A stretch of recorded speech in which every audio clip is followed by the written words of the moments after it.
Hey everybody, welcome back to another one. This time we're going to be talking about early modern East Asia. Kind of a tricky term, kind of a tricky idea, slightly new, but particularly for those of you that are going to be teachers in like 10 or 15 years, this is what all the textbooks will look like. So it's worth talking about. So let's jump into it a bit. This whole idea of early modern is new and a bit controversial. A lot of historians don't necessarily like it, but those historians are getting older, and most of the younger historians and people who actually work in the field are embracing it and thinking about this idea of early modern and what it might mean, and trying to come up with analytical devices or questions that tap into this concept. So first, we're going to look at what early modern means anyway, how it's being used, what do people mean, where does it come from. Then we'll use that to think about the Ming and Qing, specifically the end of the Ming Dynasty and the Qing Dynasty. And then we'll talk about Tokugawa Japan a little bit in this context as well. So what is early modern? Maybe to get at that, we might want to think about what is modern anyway. It's a bit tricky, and we might as well just get into the word modernity, which is maybe a little bit more frustrating for some of you than others, maybe if you've been exposed to it before, but let's give it a whirl. So modernity is an idea, basically, that developed amongst people looking at European and American history. And the idea goes something like this. Sometime after around 1450 or 1500 or 1700, it depends when you cut in or which historian you're talking about, the world started to change dramatically. And you start to see a much more globally integrated, right? I mean, obviously before about 1492, there's not that sort of deep global integration because half of the globe doesn't know about the other half. But basically, people argue the modern world starts. Whatever we're experiencing now is somehow much closer to what was going on in, say, 1700 than it was to what was going on in, say, 1400. Right? There's some sort of qualitative and quantitative differences. And we might have, some of these things I'm going to throw out. I used to use this for a world history class, sort of like a 5-point definition for what modernity looks like, or what the modern world looks like in a way that it didn't before.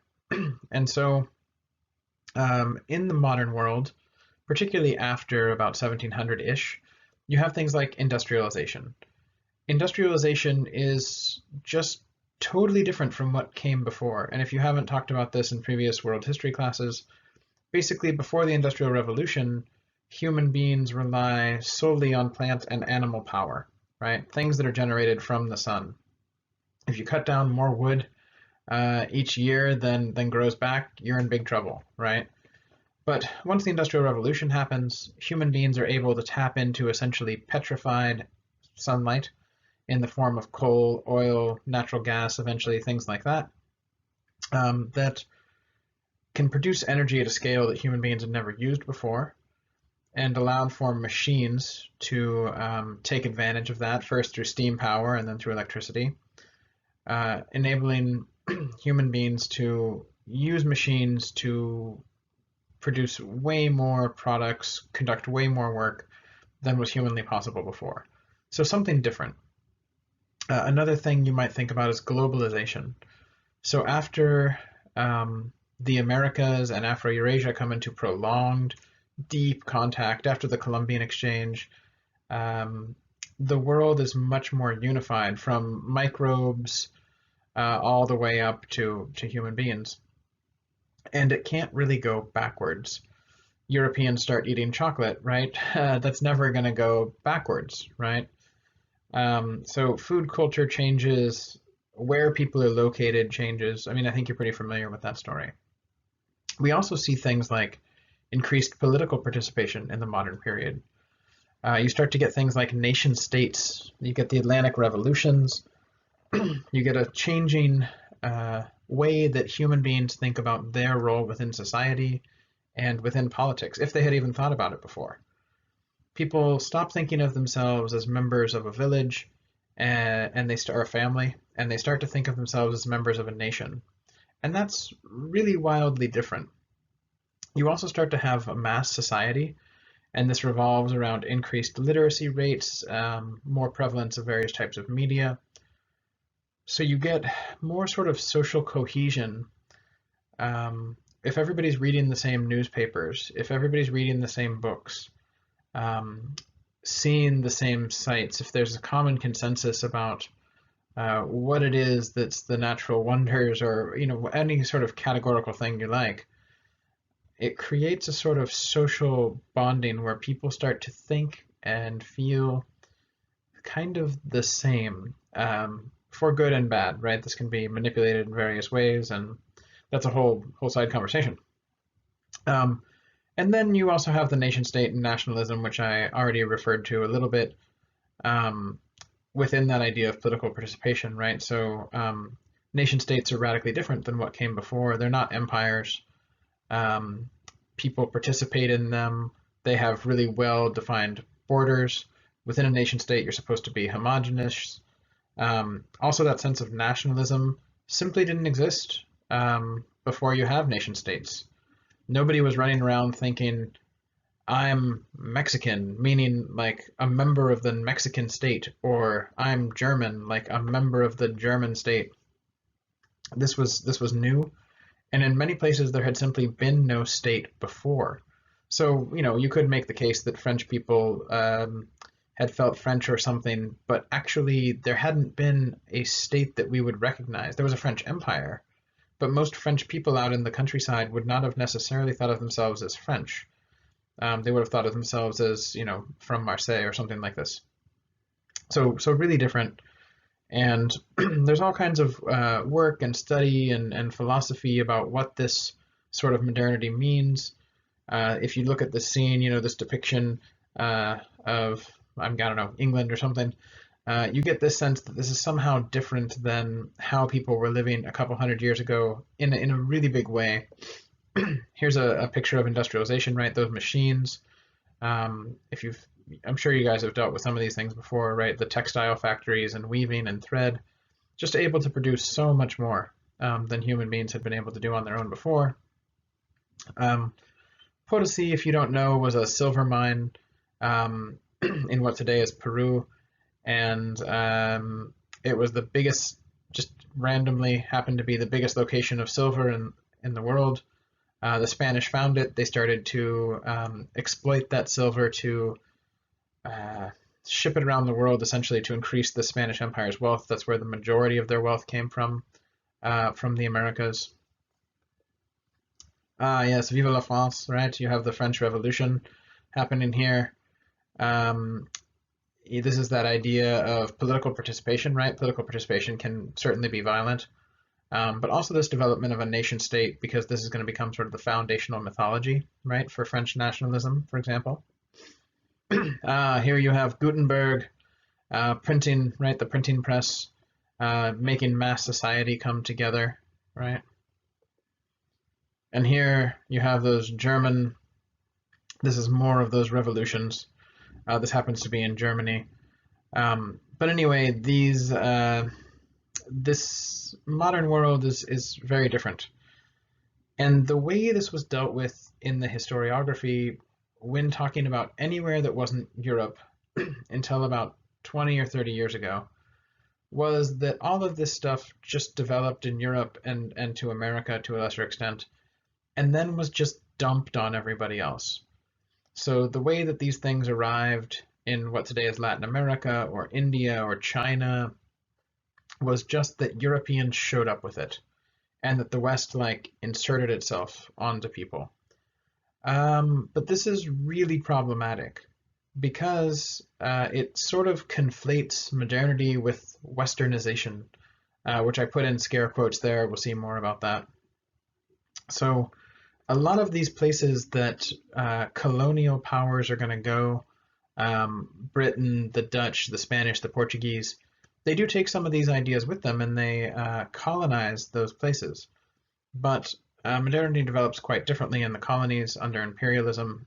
For example, political participation is minimalized or outlawed. So often people simply thought, look, these things are from Europe, they're dumped on Asians, and Asians sort of like wrestled with them, and if they wanted to be modern, they westernized. Or when Asians did embrace aspects of the sort of modern world, they were becoming Western, or something like this. But historians now look at that a lot more skeptically, unless you happen to be a European historian, and then typically they kind of still agree with it, although they might not say so openly. But one of the major problems is Asians were already developing all of these things on their own. And a lot of really good history recently has focused on how this seems to be a truly sort of global process, and to say that Europeans somehow developed it doesn't really make a lot of sense. And we can see some of this process playing out when we talk about the Qing in particular, but Tokugawa Japan as well.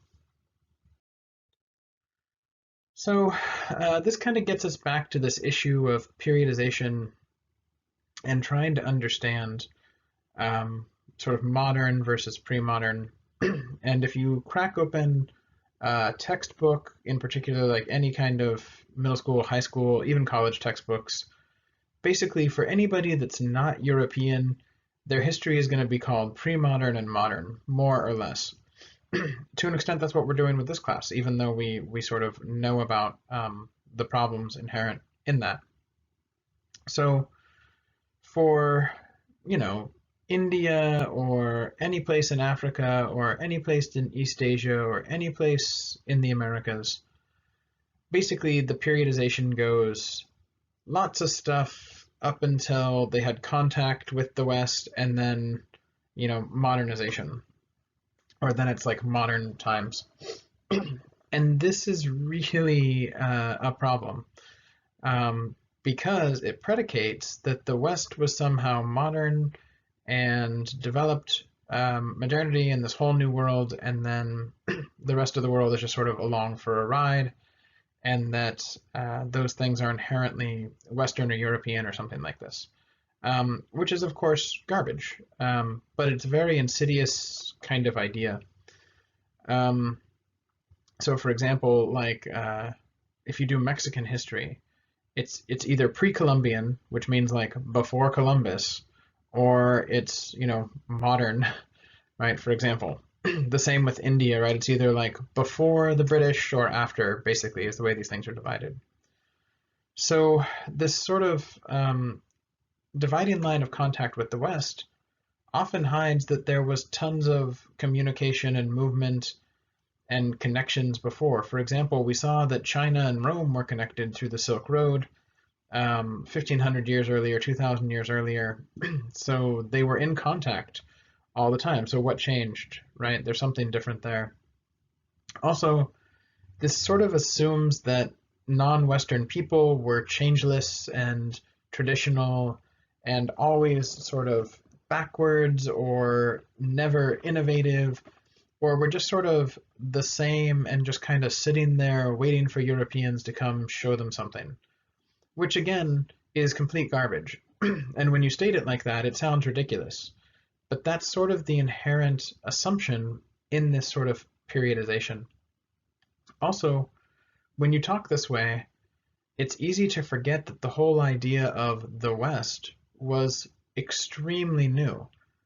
It's not like Britain had industrialization for thousands of years or something. They industrialized and in a flash were able to produce so much more new machines, military technology that enabled, imperialism and these sorts of things.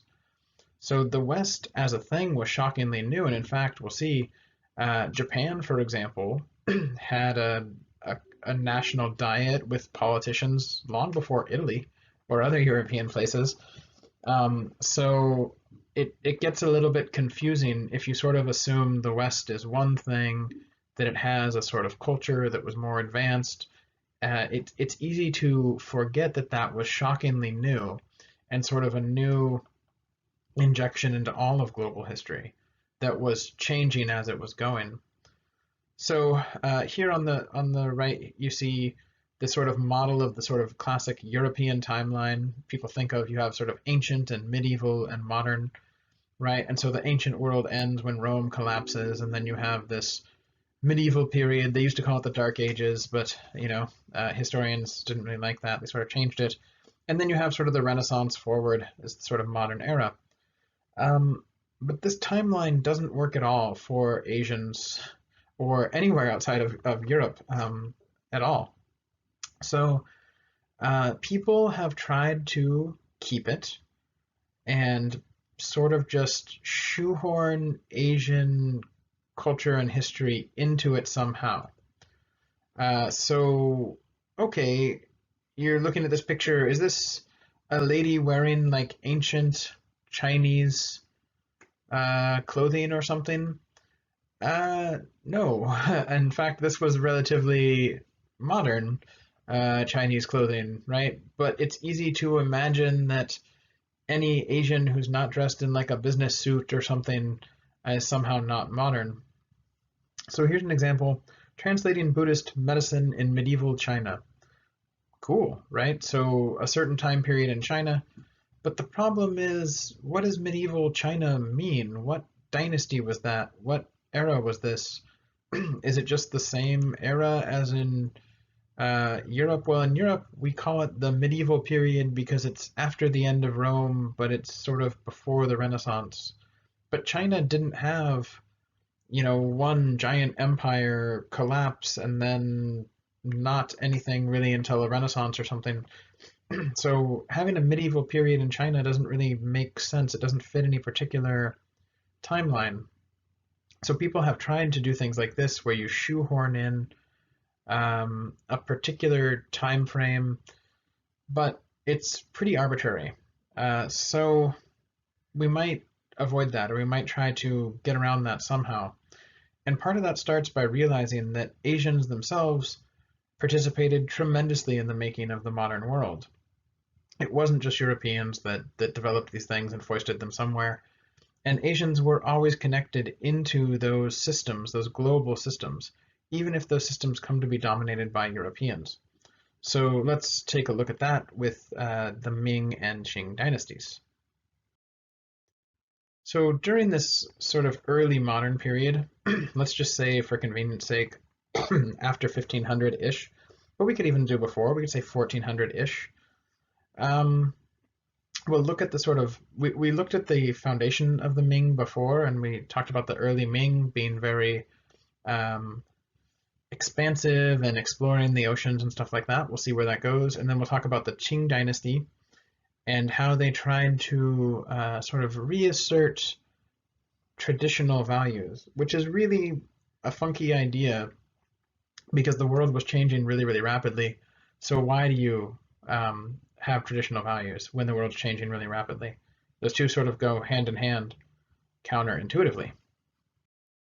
So we already talked about the Ming dynasty a little bit. We talked about its founding and how it developed on the heels of the Song dynasty.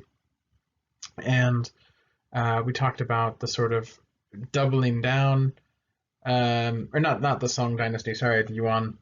And we talked about the sort of doubling down of Chineseness that came after that, right? Wait a minute. So yeah, no. Huh. Yeah, okay, so you have the Yuan, the Song, and then the Ming, right? This sort of doubling down of Chineseness is going to remain. But it gets funky because the Ming at first were conservative. They were interested in being Chinese, getting rid of foreigners, all these sorts of things as a reaction to the Yuan, right? Because some of them saw the Yuan, particularly like the rebels that had formed the Ming, as sort of a false Chinese dynasty, right? Someone who had come in and taken over the real China, those Song people in the south, and had brought their Mongol influence and stuff like this. And the Ming sought to get rid of that. So at first they have this sort of deep conservative ideology. Within a couple generations, that's sort of fading a bit, which allows for the Ming to flex their newfound muscle abroad. We saw those really big trading ships, right, that go into Southeast Asia and go into the Indian Ocean world, even up into Eastern Africa, and developed all of these big connections. Some of it's for trade, some of it's sort of power moves, all this sort of stuff. But that also ends. This sort of exploration, you saw those size of those ships, right? They're growing rice on the decks of the ships. They're bringing back giraffes from East Africa. It was tremendously expensive. And it wasn't necessarily creating more money for the state. There was already a huge trade endeavor between southern China and the Indian Ocean world and between Southeast Asia, and propagated first by the Song, but then continued by the Mongols. And so all of this exploration was really expensive. After a couple generations, the Ming aren't really into it anymore. And as that sort of simmers down, they continue that conservative ideology. And there gets to be this general notion that basically the Ming have everything that they need anyway. They have all the best stuff. They went out, they saw the whole world, according to their explorers, and they have the grandest cities, they have the most money, they have the best stuff.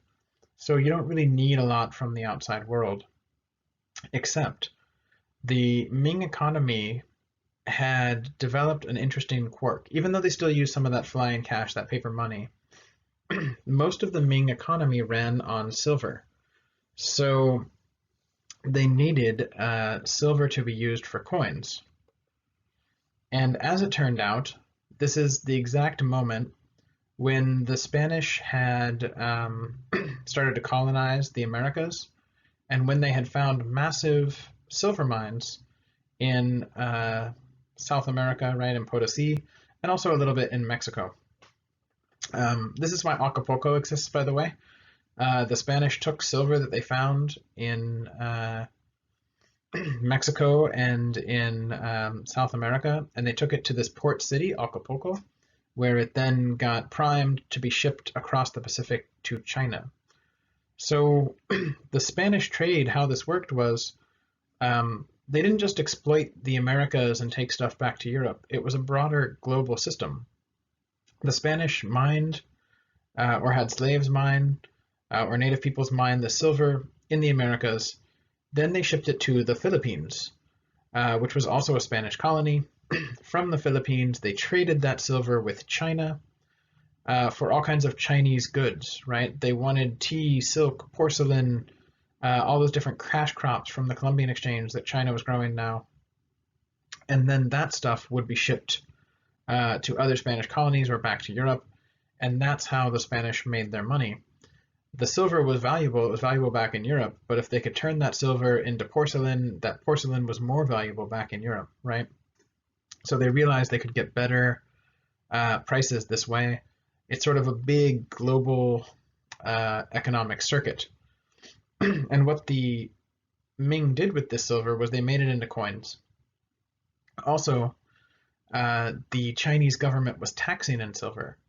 So if you were a merchant, you had to get silver because that's how you paid your taxes to the government. That's how the government paid all of their bills. So lots of silver was coming into China. But the thing is, it wasn't leaving China. So this is when you start to get this term silver sink. And basically the idea was all of the silver in the world through the Spanish Empire, but through other Europeans as well, was draining into China. China was using it internally. And China had by far the biggest economy in the world. So the Ming Dynasty had all of these goods that they produced, a whole material culture that Europeans in particular were just red hot for. Everything coming out of China was just so much better than what they could produce before massive industrialization. So the Europeans didn't really have anything to trade with the Chinese other than raw sort of material in the form of silver.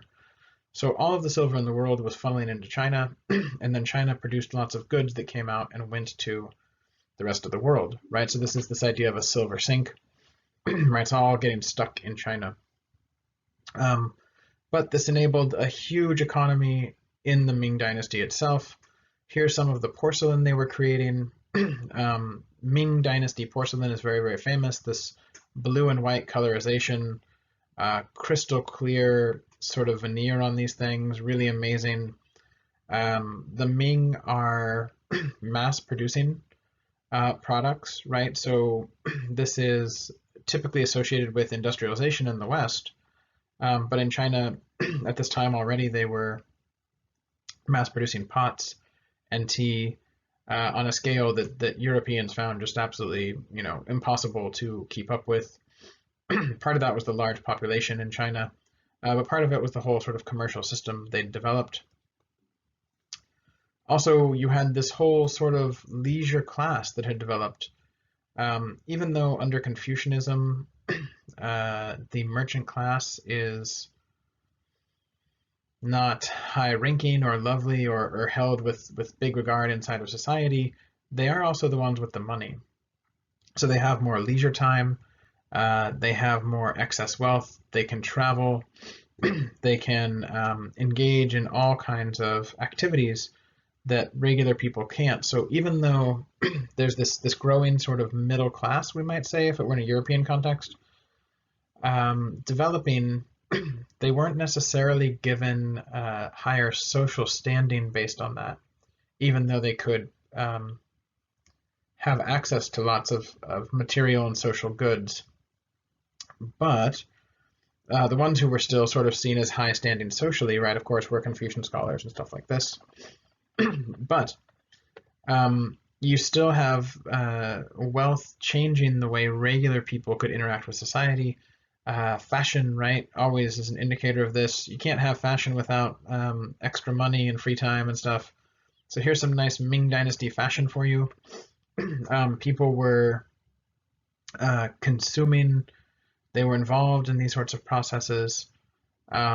There's tourist manuals from this time where middle-class people were going on vacation, right? And so people would pick up a book about, when you go to this city, what to see and stuff like that. Really interesting stuff that we think of as sort of modern, right? Developing during the Ming at the height of this sort of consumer and commercial world revolving around silver from the Americas in large part, right? Part of that, again, global flow.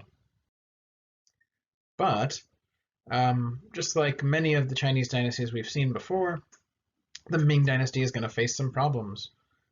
By about the middle of the 1600s, they were on the verge of collapse. Part of this was due to the growing sort of isolation of the Ming. As they got more and more invested in the idea that they were superior to foreigners or that they already had all the best stuff, they turned away from this developing world, and that cost them. But there were also lots and lots of internal problems the Ming were trying to deal with, and a lot of their neighbors were getting more and more powerful. In particular, some of their neighbors to the north had developed a whole new empire in miniature that was about to spill over and conquer the Chinese state. So there were all of these peasant rebellions going on within the Ming from Chinese and leftover sort of Mongol people in the west. But in the north, something different was happening. There was a new sort of ethnic group, a new people that called themselves the Manchus. They inhabited this area called Manchuria, or Manchukuo in the future, right under the Japanese or stuff like this. These people are really interesting because they're new. They're related ethnically and sort of linguistically to the Jurchen people that were there before, that had a dynasty and had been conquered by the Mongols. But at that time, they didn't think of themselves as Manchu or something like this. It was a newly developing ethnicity steeped in this sort of global process, and it was attached to what we might call this movement towards the creation of gunpowder empires. So if you're familiar with this in world history, there's other states like the Ottoman Empire or the Safavid Empire in Persia and Iran, or the Mughal Empire. This period in history sees the development of firearm technology really increasing. And remember, in firearms, everything goes from bigger to smaller. So at first, this was cannons, right? And then after you have cannons for a while, you get miniaturized cannons that we would call rifles. And then after a while, you get miniature rifles that we would call a handgun. So this takes quite a bit of time, though. But the Qing Dynasty and these other sort of gunpowder empires, which it's a really loose term, it's not 100%, but anyway, it's convenient for our purposes, were a growing state that utilized this technology. They still had that sort of northern feel to them that we've seen with the Liao and the Jurchen and even the Mongols, right? They're steeped in horse riding culture, wrestling, unique hairstyles, all these sorts of things that were big in the north.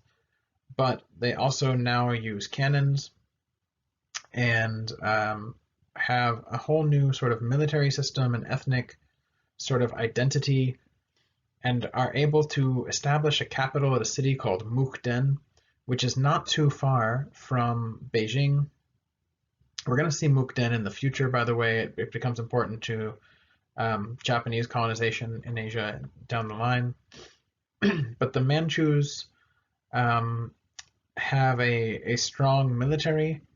They have an expansionist mindset, and they see that the Ming are in trouble, and they're able to take advantage of that. When the Ming are dealing with all of these peasant revolts and other attacks from the west, they invade and they capture Beijing. And when they do, they declare that the Qing dynasty is now a sort of Chinese dynasty that's going to run this whole state. So here they are rolling into Beijing and taking over the capital. There they are utilizing cannons, which was something new. Remember, we've seen that the Chinese had gunpowder for quite a long time, but they didn't always use it for weapons, right? We saw the sort of development of that. And actually, cannon technology, the Mongols spread gunpowder west and through Central Asia, and a lot of the Western states are going to make firearm technology, cannons. In particular, a lot of sort of Central and Eastern Europeans make these big church bells, so they're good at casting bells. As it turns out, casting a cannon is pretty similar to a bell. You just kind of stretch it out and leave the back end open. That technology is then going to filter back through Central Asia to the Manchus. So you can sort of see the development of it. The Ming are not prepared really to deal with this. If you have an army that has cannons and one that doesn't, the cannons are probably going to win. You know, not all the time, but it's pretty solid bet.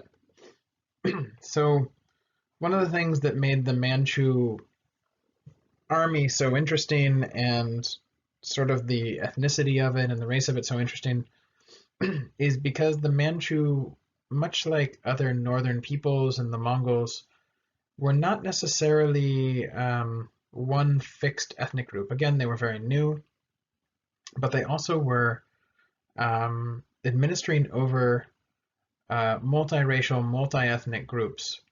And the way that they dealt with this was by creating a banner system. So just like we've seen before, if these northerners captured people, they would bring those people into the fold, whether they be ethnically or linguistically the same or not. And the way that this worked was you could divide up powerful people under these different banners. So there's orange with fringe, white with fringe, you know, blue and red with fringe. But so these 8 different sort of banners, you can think about them almost like federated states. So when you conquered people, you could say divide them in half, and half of them were now under the authority of the orange banner and half under the blue banner, or something like this. That weakened them as a sort of nation or as an individual group, but also contributed to your own size. And after a generation or two, those people would have been under the blue banner, right? They wouldn't have thought of themselves anymore as whatever tribe they had been when you conquered them. So this was a sort of social structure. It was an organizational structure for running the military, but also running other sort of social aspects. And by the time that they invade China, this banner system is in full effect. It's really complex, really funky.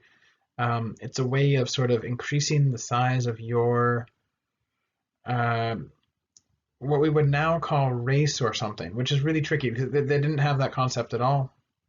Nobody has that concept yet at this point in history.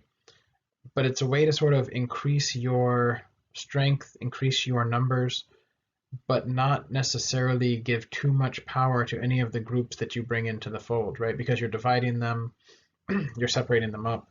The people who then were in charge of the banners would be the most loyal people to the central Manchu state. So, pretty interesting ideas. Also, the Manchus take some pages from the Yuan and some from the Ming in terms of how they're going to run this new incredibly diverse empire that includes China. They move their capital to Beijing, and it's proclaimed as a Chinese empire.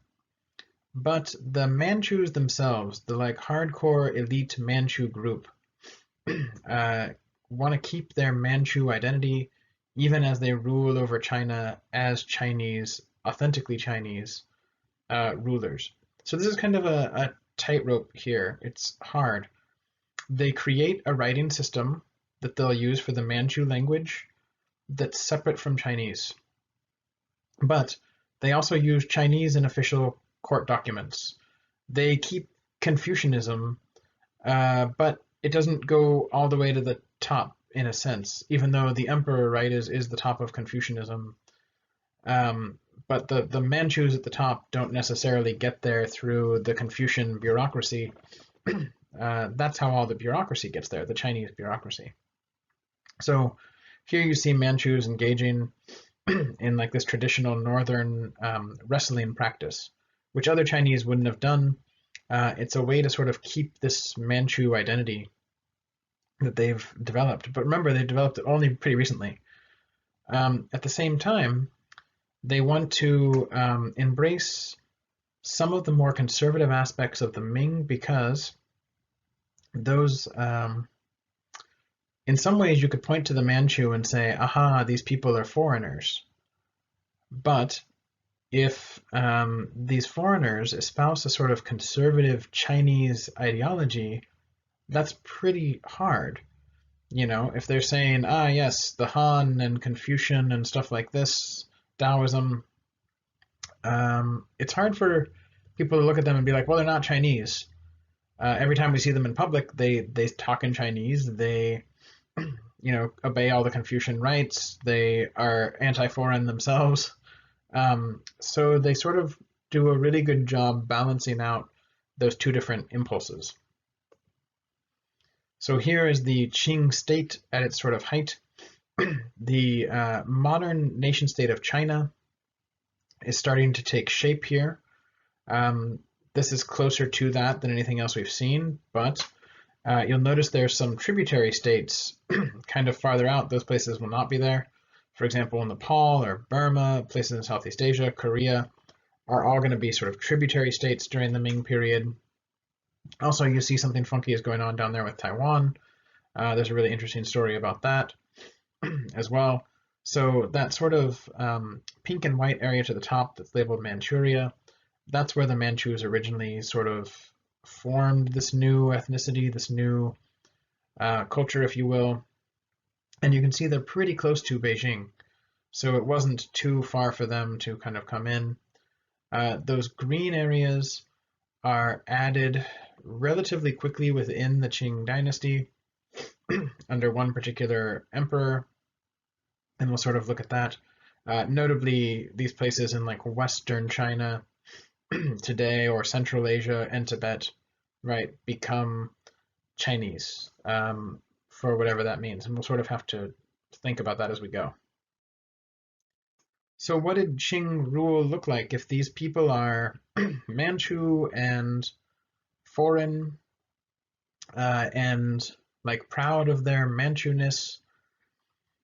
How is this going to be different from the Huan? How are you not going to have these people be seen as somehow not Chinese or something like that?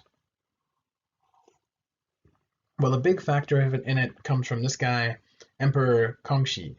So Kongxi is one of the longest ruling, well, probably the longest ruling Chinese emperors, um, in large part because he gets put on the throne when he's like 7, and then he lives to be an old man.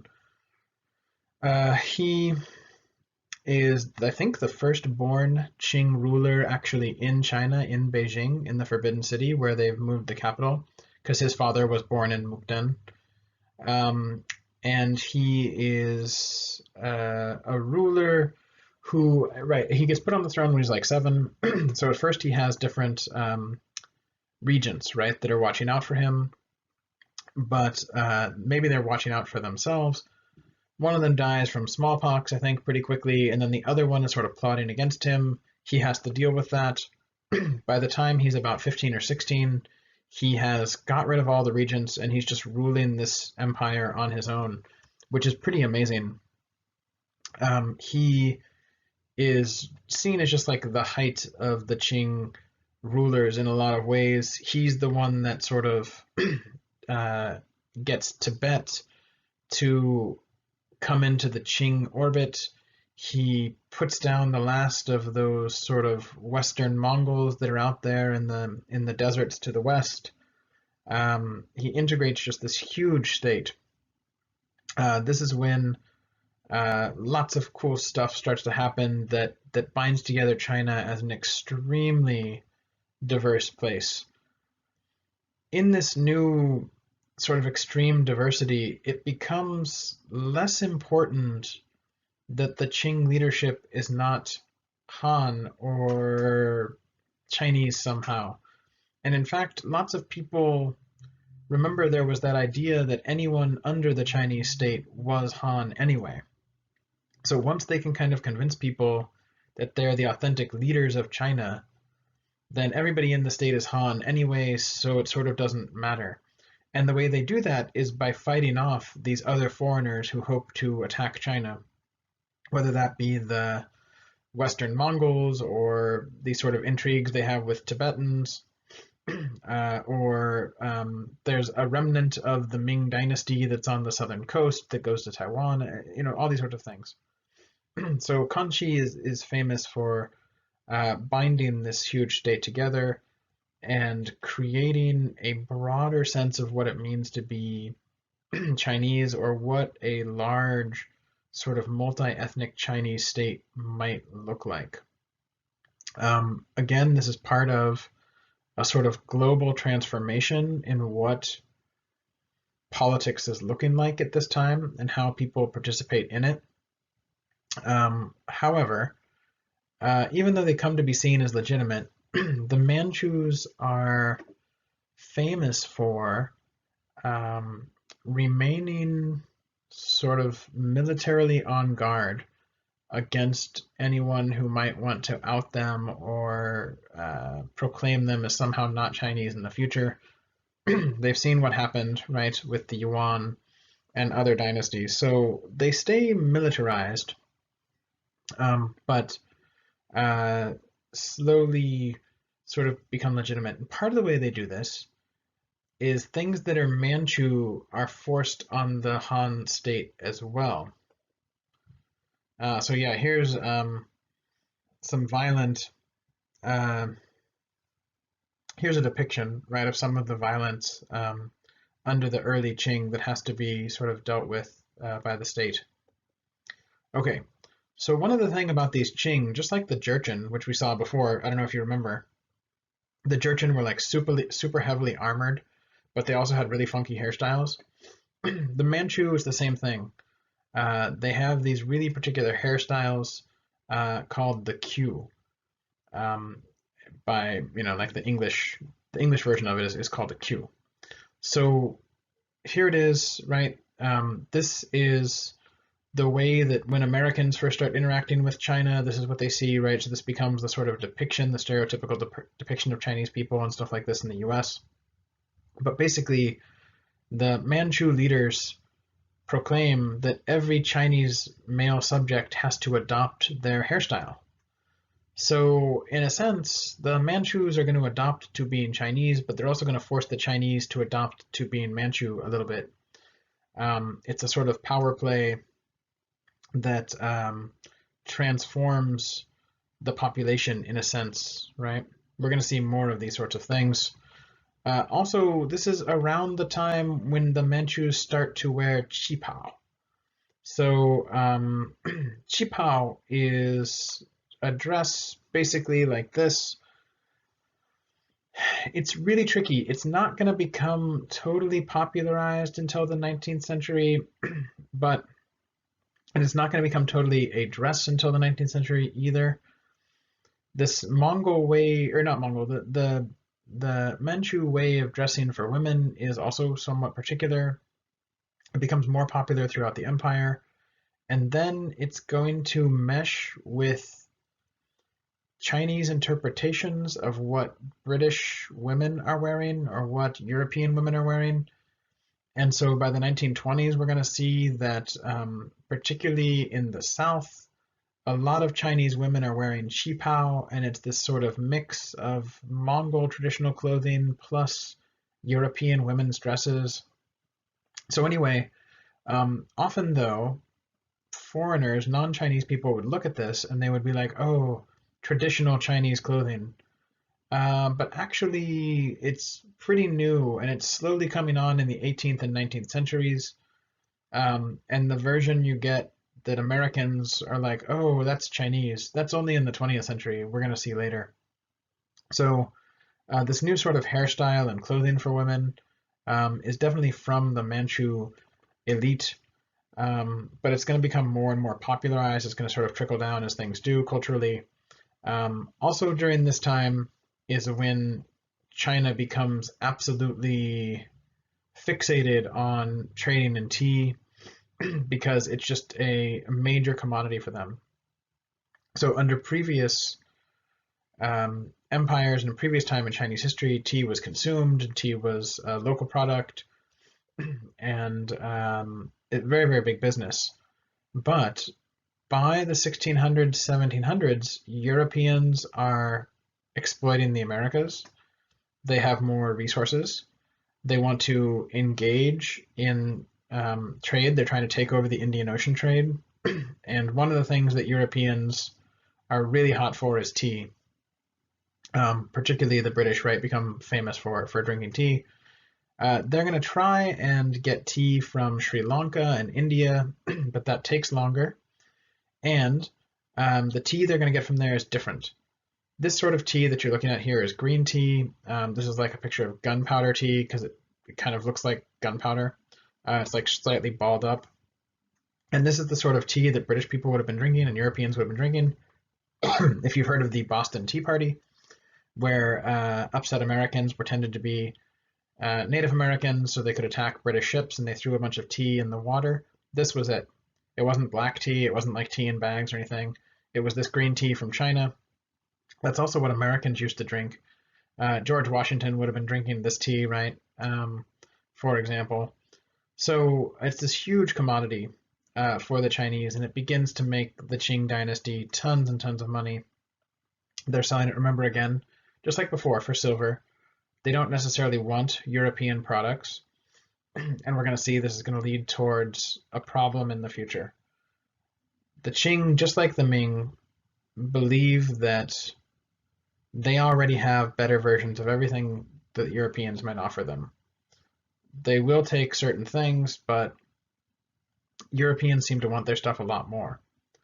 And Europeans, on the flip side, are going to try desperately to come up with something they can sell the Chinese that the Chinese don't have, that the Chinese want.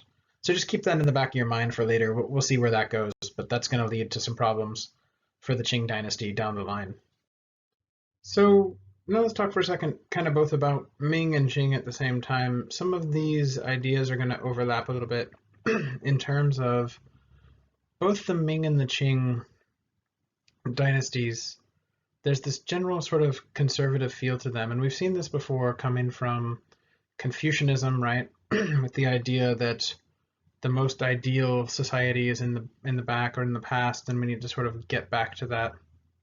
But also, you see a sort of growing anti-foreign sentiment during this time in some ways. The Qing in particular are going to take over a vast amount of new peoples, new cultures, and they're going to fold them into the empire in a really cosmopolitan way. But there remains a lot of sort of conservative aspects to the policies of the government, and we're going to see that doesn't age well. So we can talk during this time about some sort of sometimes, as we talked about, this idea that Asian societies were basically just changeless and kind of always the same, and then Westerners show up, doesn't work very well in this context, because we can see that there were lots and lots of changes during the Ming and Qing dynasties. Even if we do see them as sort of more conservative or steeped in sort of anti-foreignness or whatever, there's also lots of stuff going on. So for example, we might look at population. So in 1500, there were about 100 million people in China, as it were. In 1600, there were 60 million more. So in 100 years, your population went up 60%. That's a huge amount of people. And we've already seen that by the time of the Song, at least, China was just by far the most urbanized place in the world. A giant chunk of humanity lived there.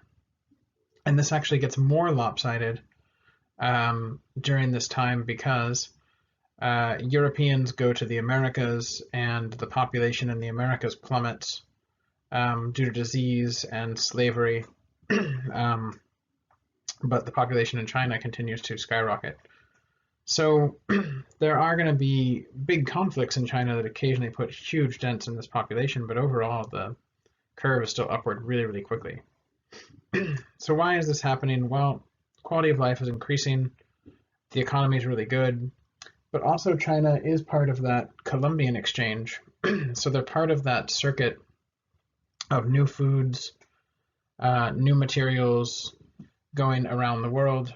So for example, things like cassava and corn and potatoes and chilies and tomatoes that are all indigenous to the Americas are now part of a global food culture, right? Those things are in China.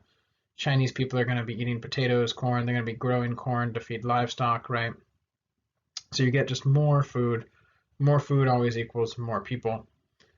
At the same time, it's not just population that's changing. There's other aspects of the demographic that are changing a lot as well.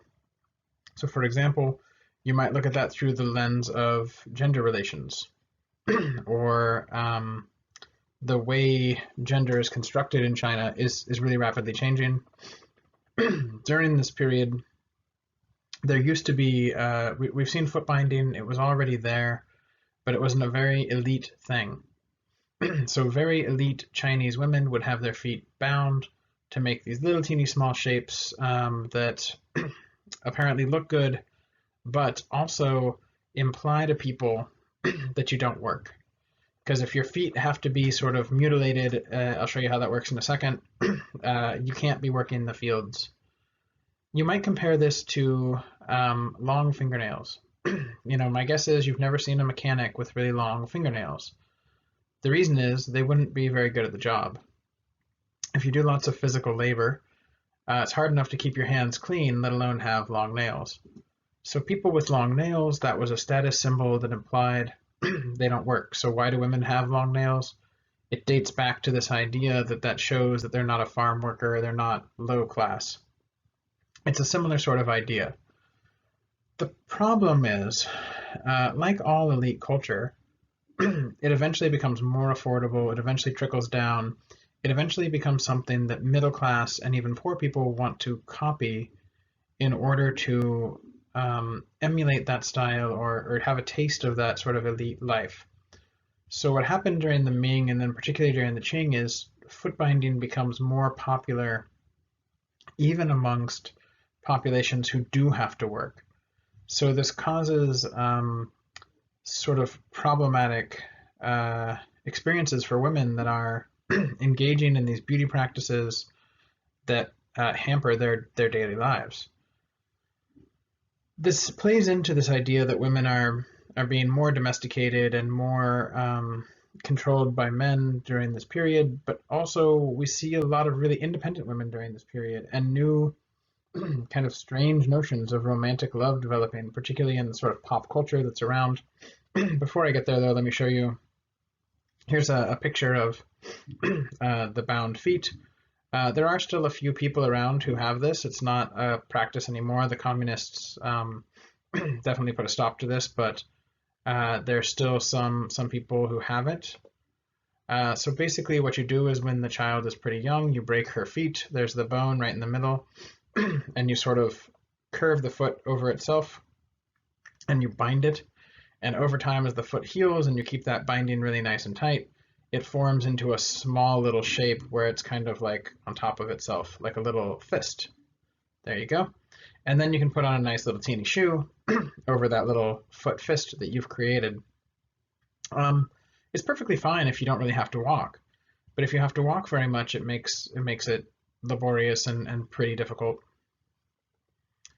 So at the same time that that's going on, and you can make an argument that women are being sort of physically, in this case, manipulated to control them or to change their role in society, there's also tons of novels and broadsheets and other things that are being passed around, stories that do include women that are active agents and have independence and engage in romantic love and other things like this that are still pretty novel around the world at this time. Part of this taps into that idea of mass society. Some books in particular, like a sort of detective novels, were really, really popular. In China, judges were sort of, at this time, were sort of both the judge but also the detective in cases. And there's a series of books about famous judges who investigate that were really, really popular at the time. And lots of people could read. So estimates range from maybe 40 to 50% of men could read by 16 or 1700. And this is really, really high, globally speaking. So you have a fairly literate populace that are getting into a little bit of this sort of mass culture. You have books and novels that are circulating that people would have been able to read and knew about, which is related, of course, to Confucianism and the sort of exam-based culture. But it's also a leisure activity. It's a little bit more interesting than that. So some people have argued that this is early sort of mass culture, what we see with newspapers and stuff elsewhere later. There's a huge economy during this time, a huge leisure class, but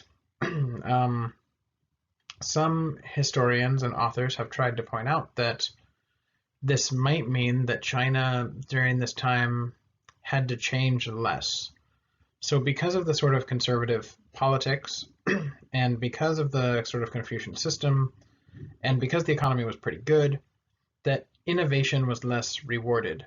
Whereas in places like Europe during this time, the only way to get ahead was sort of to come up with something new, which doesn't seem to have been part of the Chinese landscape, at this time.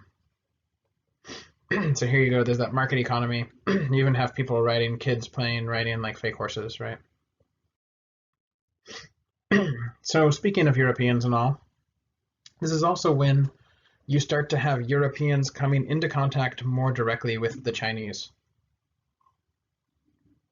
So as we talked about, there had already been, there were Chinese in London, right, during the Roman era, strangely, that, recent discoveries there, connection through the Silk Road, all kinds of stuff. But Um, by the early 1500s, Europeans were getting in boats. They were trying to go around the Ottoman Empire, cutting into the Indian Ocean trade, trying to find Asia, right? Stuff like that. And as with most exploration at this time, there were missionaries that went along with that. One famously was the Jesuit Matteo Ricci, who goes to Macau in 1582. Macau is a Portuguese settlement in southern China, and he tries to preach Christianity and sort of save the Chinese. Ricci has a moment of popularity. Many, well, not many, but some Chinese in the South start to convert to Christianity, and he is popular not just because of Christianity, but also his connection to Europe and the sort of changing European culture. He's invited to meet the emperor in the Forbidden City, and the Chinese elite and the emperors and stuff, they're not interested in Christianity at all. But they notice that Ricci has other things with him, like clocks, and he has a good knowledge of astronomy, because the church and education used to be very closely tied together. So these things would have been sort of known to them, and it interested some of the Chinese at this time. During the Ming Dynasty, it was a sort of fascination. The Jesuits were there, but not really in any kind of major way. Another sort of group of Europeans that show up on the scene is the Dutch arriving in Taiwan.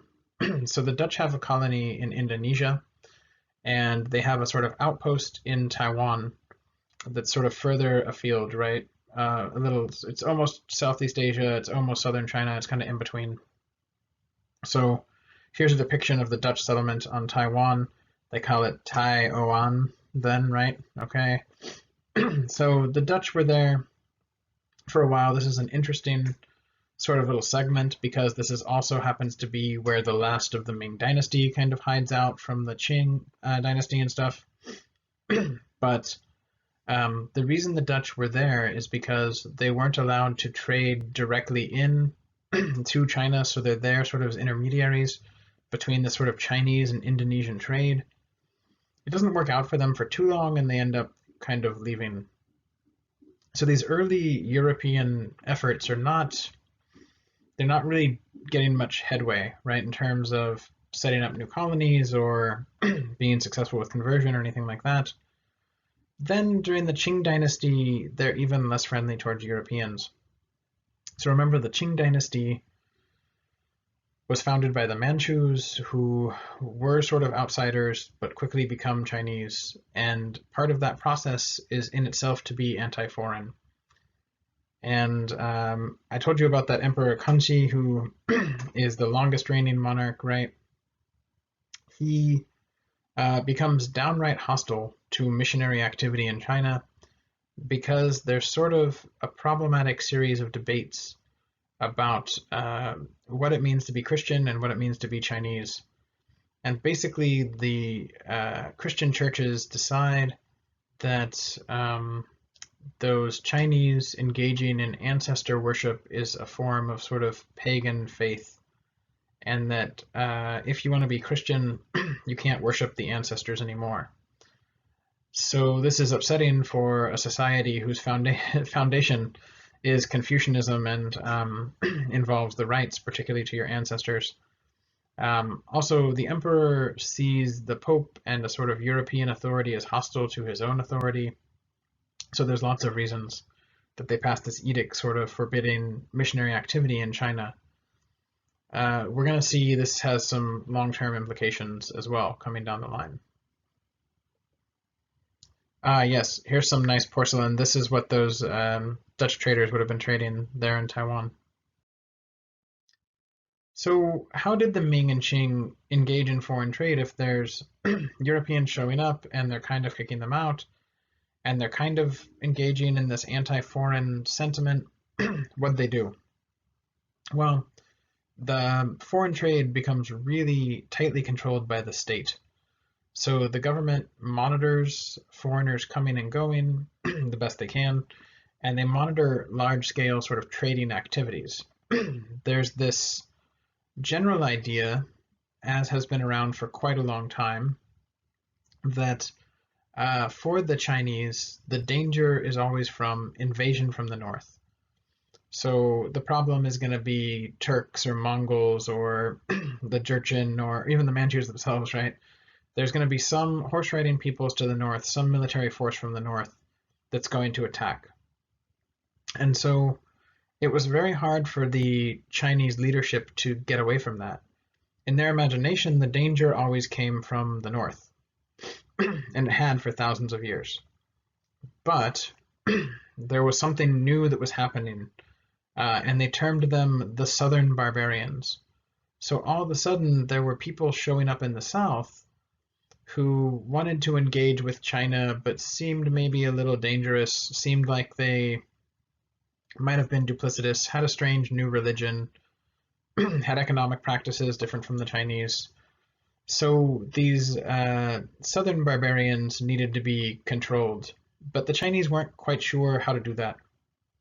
So under the Qing, by 1757, all of the foreign trade from these sort of southern barbarians, from these people that were showing up on boats, had to go through southern China, through this one port city like Guangzhou. So Guangzhou is just north from Hong Kong today. And you can still go there. There's still this foreign delegation quarter. It's still there. It's got all these canals, just like in this photo. You can sort of walk around. I went there not that long ago, and I was surprised to see a Starbucks in there based on some of the history of the area. But hey, that's how it is.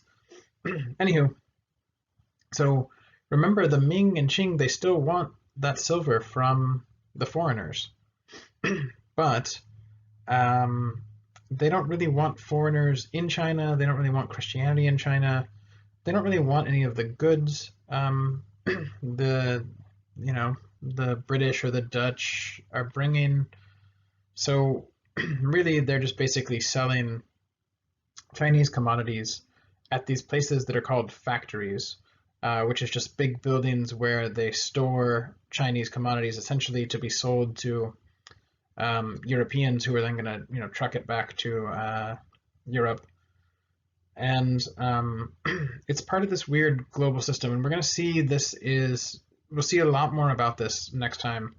This is going to lead to its own whole set of problems, sort of funneling all the Europeans together into one area.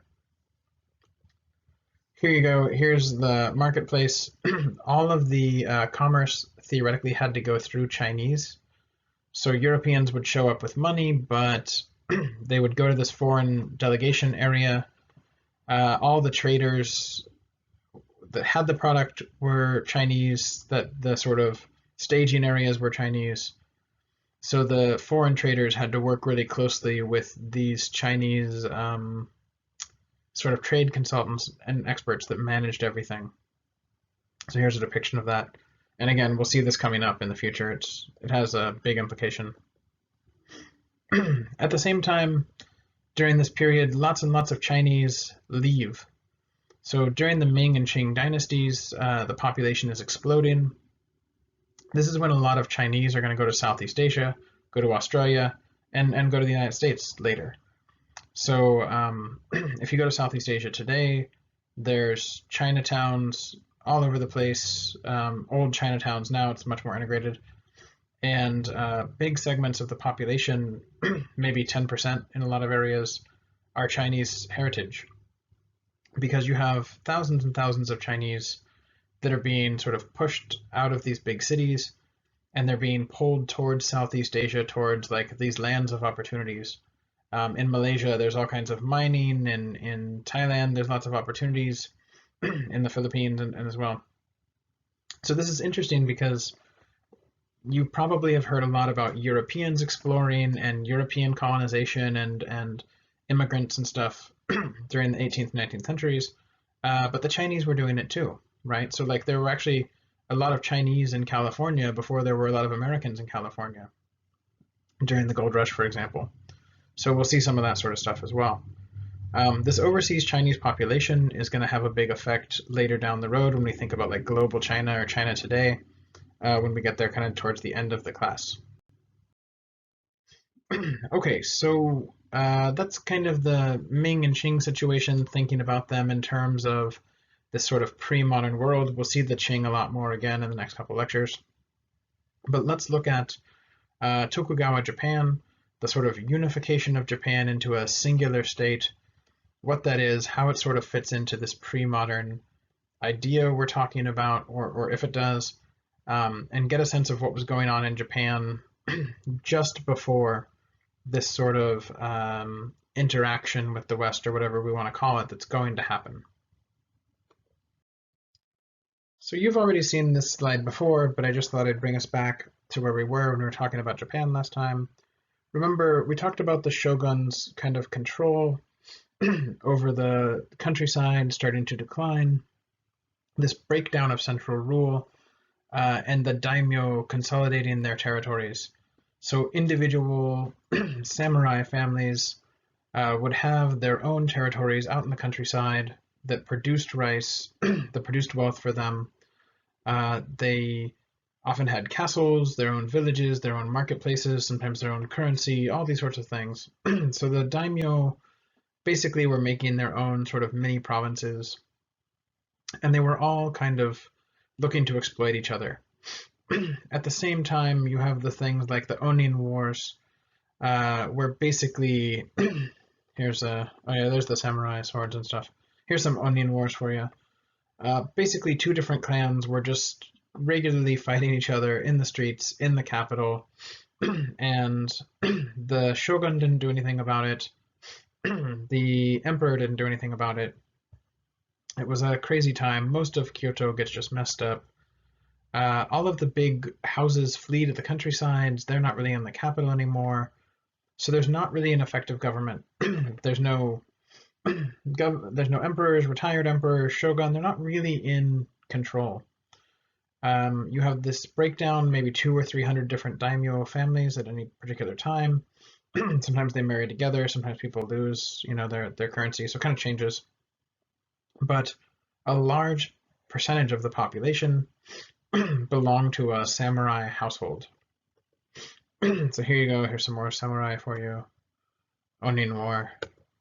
Here's one of those big castles that you might be in if you're one of the daimyo. This is obviously a recreation and also from the later period, but it still gives you an example of the sorts of things they would be in. So, okay, so there's been this breakdown of central rule. Now what? So from about 1450 to about 1600, Japan does not have a singular government. Instead, it's just these large districts, the emperors, the shogun, they're all kind of fighting each other in this long, protracted civil war. So in some ways, when you cut into the sort of pre-modern era in Japan, you might say, well, it doesn't look like they were organized or going anywhere in particular. They're clearly not one singular state. Yeah, they've developed their own sort of culture, and they have a long history of some sort of state there and all these sorts of things. But something had to happen to sort of bring them together in a way where we can talk about them more in terms of this pre-modern sense. Are they moving towards a nation state or something? I don't know. Well, something happens around the end of that period where the wars are finally going to come to an end, and out the other side, you get a new shogun, but also an entirely new sort of political reality. So here's our guy, Tokugawa Ieyasu, sitting there looking sharp. He is basically one of three friends. There's another general who's on the outside, but let's just stick to these three, who managed to end the wars. They are going to unite many daimyo together and kill off the ones who are causing too much trouble, or at least restrain them by killing off their armies and limiting their power. So there's basically Tokugawa is one of them, but Nobunaga and Hideyoshi are the other two, and they basically just it's the end of this long series of civil wars, and they just blow it out. In the process, they die. Tokugawa is the last one left. They rock the other houses, the other major houses, and it comes to a point where everyone has to agree that Tokugawa is really supreme and there's no more resisting a sort of centralizing force. Well, how did they do this? One thing that happened was they got a lot of help from guns that the Portuguese brought them. So sometimes people are like, well, maybe guns went to Japan with the West or industrialization or something. It's like, kind of. But actually, the Portuguese are pretty early players, like 1600 is pretty early. So these cannons and guns do help the Tokugawa sort of shogunate form. Also, though, Nobunaga and Hideyoshi do a lot of damage, but then since they die, they can't really be blamed for the bad things they do. And since Tokugawa is the last one left, he kind of gets a little pass on some of the bad things, particularly Nobunaga did. So anyway, he manages to form a new government. He becomes the new shogun and sets a new sort of capital of political power in Edo, which is modern-day Tokyo, or just outside modern-day Tokyo. And his government's called the Bakufu, right? So it's like a tent government. And this is because it was the tent government thing we've seen before, but it just means like a battlefield government, right? So it was originally run by the soldiers. Tokugawa was a general. He actually was involved in the fighting. So after this really long period of civil war, Tokugawa comes to power, and his idea is to try to set up a whole system that will stop this from happening again. How do you take this country that's been divided, or this area that's been divided into so many different provinces and hasn't had a centralized government, and sort of reunify them, bring people back together, and create a system that won't break down again? There he is, surrounded by his court, right? Well, the first thing that you'd want to do is you want to control the daimyo. So you had all of these different houses with lots of money, with castles, with their own armies, their own revenue streams.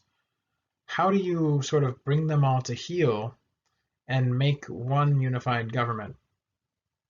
You have to somehow find a way to take away their power and convince them to buy into the system, but without hurting them so much that they get angry about it and rebel or something. So what Tokugawa, well, let's call him Ieyasu, right, so it's less confusing. What Ieyasu did was he basically made a pitch to them that they could remain relatively independent, and that, yeah, he'd be the shogun, he would unite all of these different sort of fighting factions. It would all be to their benefit because there would be peace. And they could continue merrily on their way 90%. But he had some tricks and ideas up his sleeve to also slowly readjust the balance of power in his favor. So one of the first things he did was institute this idea of alternating attendance. And this is a really tricky idea. It basically means that all of the daimyo kept their province and their sort of castle home, but they also had to establish a home in Edo. So half of their time they could live on their own land, in their castle, in their province, and the other half of the time they had to live in Edo, in their city home. This is very clever because it sort of gets these daimyo out of their comfort zone, but it also forces them to spend a lot of money. Now they have to maintain two different homes, and because they're very fancy, they're lords, it can't be cheap. Also, they have to go back and forth. But you can't just travel on your own, that's not stylish. You got to travel with a big series of men. You have to stop at various inns along the way. You have to take your soldiers with you. You have to spend a lot of money. So in some ways, this is designed to sort of drain the pockets of the daimyo. It's also designed to keep them close by. A lot of times their family would just choose to continue to live either in their city or in the country. sort of separates the family a little bit. It also gives the shogun some power. You're not going to attack the capital and sack it if your kids are there, because they could end up dead. So it gave them some leeway. Also, it gives rise to a whole sort of consumer culture that hadn't existed before and seems tremendously modern. They had to make roads from all of the provisional capitals to Edo. Nice roads, because they were regularly traversed by the daimyo and all of their attendants. There were inns, there were banks, there had to be all sorts of apparatus in place for these daimyo to go back and forth, and that really sort of started to change the landscape of Japan.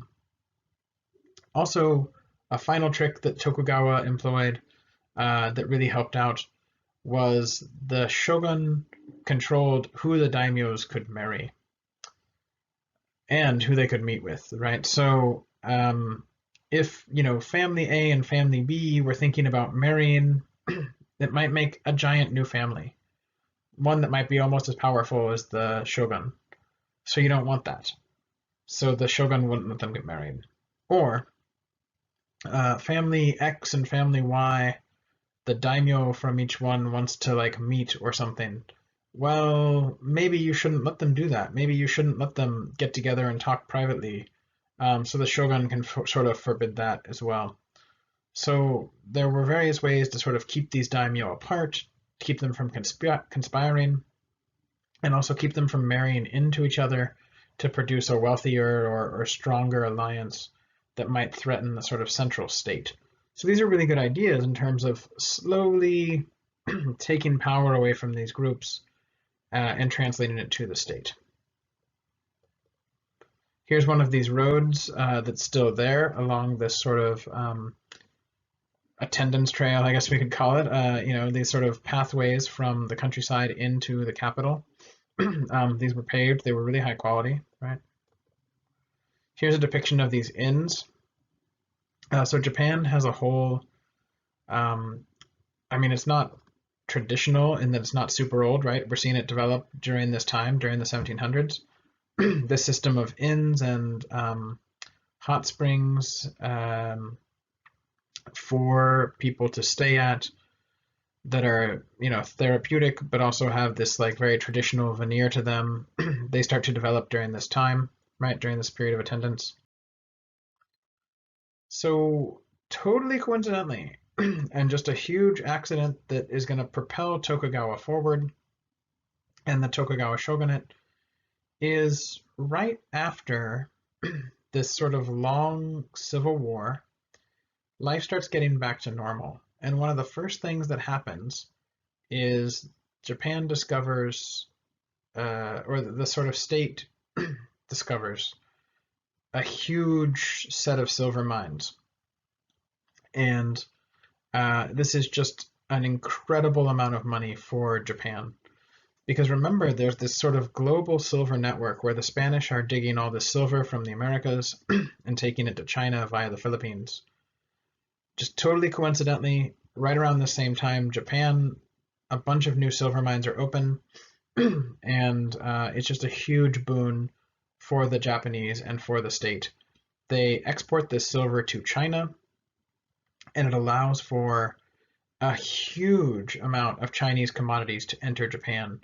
Mostly this is things like silks, texts, printing technologies, but also any sort of porcelainware, lacquerware, all kinds of stuff.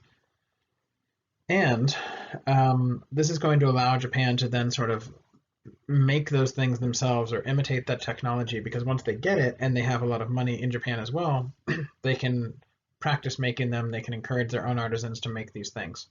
So here's a street scene in Japan showing the sort of vibrancy of some of these communities that develop in the early Tokugawa based on all of this money that's just flowing in. Also, after a long time without any peace, once peace comes, you're not spending money on war. So that frees up tons and tons of resources not only for the state, but for actual individual families, for the daimyo, to spend in other ways that are nicer than just killing each other.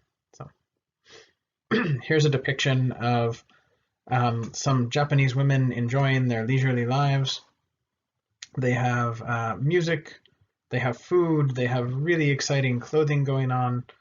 So you can get a sense of just the luxury that this sort of economic benefit brings. Here's a depiction of a Japanese city from a shoji from a screen during this time. The streets are literally golden, right? I mean, things are going really well. All the shops are busy. The storefronts look really clean and nice. You compare this to during the Onion Wars, where depictions like this are always of samurai fighting in the street and the city burned. So things are being rebuilt, things are being put back together. It's a great time to be living, particularly in Edo. At this same time, the samurai class is changing tremendously. So after 1615, after Tokugawa secures this new shogunate position, there's not another major military action in Japan for 250 years. That's incredible. And we're going to see that leads to a lot of problems. But during this time, it's illegal for any non-samurai to own swords, so only samurai are allowed to carry the swords, right? They have one. I mean, both swords are for fighting, but the smaller one is used for suicide sometimes. You might have heard, about that or whatever. But actually, in a lot of the texts, they show samurai fighting with both swords. Anyway, what happens to this class of people for about 500, 600 years? There's been a social class of person that doesn't do anything other than be a warrior, and they're paid for that. So you have this class of people that every year, every month, they get this stipend, and it pays for them to exist. They don't farm, they don't engage in trade. They're non-productive in that sense. So their reason for existence was to fight. But after 1615, that's gone. Their reason to exist is gone until almost the 20th century. So, what do they do? What does long-term peace do to warrior society? Well, it's actually kind of interesting. This is when you start to get the sort of mythos and sort of all the honor codes and this whole idea about the samurai as mystic warriors and all this sort of stuff. It's actually once they kind of stop fighting. There's a new series on Netflix. I haven't seen it at all. I just watched the little trailer for it's like the rise of the samurai, or like the samurai era or whatever. And it's about this exact time. It's about Tokugawa and the formation of the Tokugawa shogunate. And they sort of are showing it as like, oh, the height of the samurai.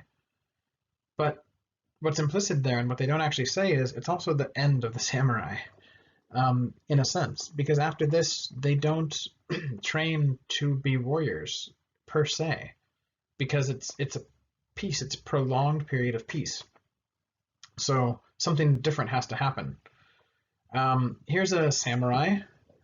This might not be how you think of them. What's the samurai doing? Well, he's engaging in leisure activities. He's relaxed. His sword's kind of propped up there. He's hanging out with some ladies. He's drinking. This became much more common. The samurai had nice houses. They had money and a lot of free time. Now, they also did things like practice martial arts and archery and horseback riding. And they practiced the sword. And actually, this is when sword play becomes much more common for the samurai. Up until this point, they're mostly mounted archers. But more and more during this period, the samurai are going to be less horse-based, less bow-based, and more about the sword. And this sort of religious code develops that's a blend of like sort of Zen thought and this past martial tradition that comes to be called Bushido. So this didn't exist before. Bushido is sort of shockingly new. It doesn't really come around in the samurai tradition until after they're done really fighting, and then it doesn't become a sort of thing associated with Japaneseness until the 19th century. So this is tricky. Why would these people start studying martial arts and swordplay and stuff now? It's sort of tied to a change in the culture, right? The idea was that they have some elite status. Why is that? They're sort of justifying this in a sense. But this is a really large segment of society. By this point, it's no longer 20%. It's maybe more like about 7%. But so 7% of society is this entitled class that doesn't work, that just gets paid by the government, and has a lot of free time. So what sorts of things do samurai start to do? Well, mostly they're landlords. They act as administrators for their lord, for the daimyo. They start being accountants. They start to be bureaucrats. Um, they manage their lord's estate. But this is really troubling because there's this legacy of great warriors and fighting the Mongols and fighting the other great houses. And now mostly they're just going to be bored. And we'll see that after about 200 years of that, it causes some really big problems. So here's a samurai. These actually, all of these men would be samurai. They're no longer warriors, right? They're doing the accounts of the lords. They're leading some proclamation. They're doing a ritual, sort of boring stuff if you're from a warrior family, right? So to go along with this, most of these samurai are living in Edo, or at least lots of them. And so something develops in Edo that's kind of interesting, and also again seems particularly modern. So Edo is the capital. It's a huge city. It's going to be one of the biggest cities in the world during this time. And about half of the city population is samurai. And this is because they're serving their daimyo lords that have to be there because of alternating attendance. Those daimyo want full sort of military complements and bodyguards. But also there's like stately houses and all this sort of stuff. The shogunate has lots and lots of samurai working for them as well. So there's tons and tons of samurai in the city, and they have a lot of free time. Also, there's a sort of growing wealthy merchant class that's not really respected, but has a lot of money. So they start to engage in various activities, one of which revolves, or a lot of which revolve around Yoshiwara. Yoshiwara is kind of like we would call it a red light district now, I guess, but it's a section of the city that's for sort of worldly human activity. There's prostitutes, there's dancing, there's music. This is where you go to buy books. This is where you go to gamble. This is where the best art is. There's tea houses, there's bath houses, there's all kinds of stuff going on. And if you're a samurai, you're not necessarily supposed to go, but you do.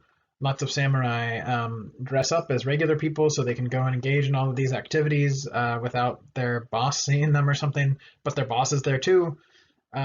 It's very, very well known, but there's this sort of pretense that it's not going on. And morally and ethically, all of this stuff is totally fine. There's this idea that generates that there's sort of two different worlds. There's the world of mundane social activity and the jobs we have to do and all that kind of crap. And then there's another world of sort of human pleasure and leisure, and we should visit that as much as we can. And that's called the floating world, Yukio. So sometimes a lot of these sorts of Japanese prints are called Yukio prints, right? But it describes a whole sort of way of thinking or a whole sort of type of reality that you can engage in. So if you have the money and the time, visiting prostitutes, whether you're a man or woman, totally nothing wrong with it.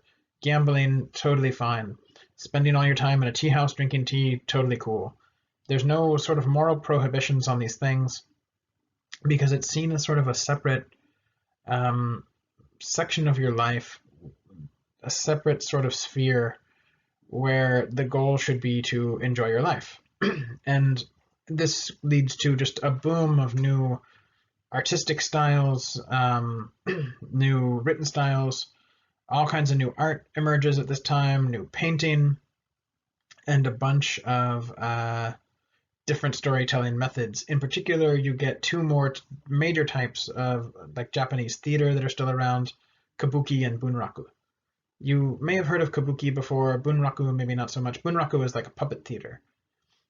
These have sources in previous Japanese art and in Chinese opera and stuff like this, but they really fully evolve in Japan during this time in these sort of pleasure areas. They're not just in Edo, they're in other cities as well, Kyoto and so on, but the biggest one is in Edo.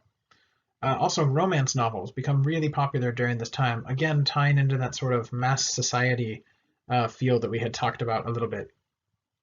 So do I have other stuff here first? Maybe not. I'll have to click through, but I'll play you a little clip of kabuki theater so you can get a sense of what that's like, and a little clip of bunraku so you can sort of see what these different art forms looked like and how they sort of were seen by people at this time. But let me see if there's other pictures here first. If not, we'll jump to the video.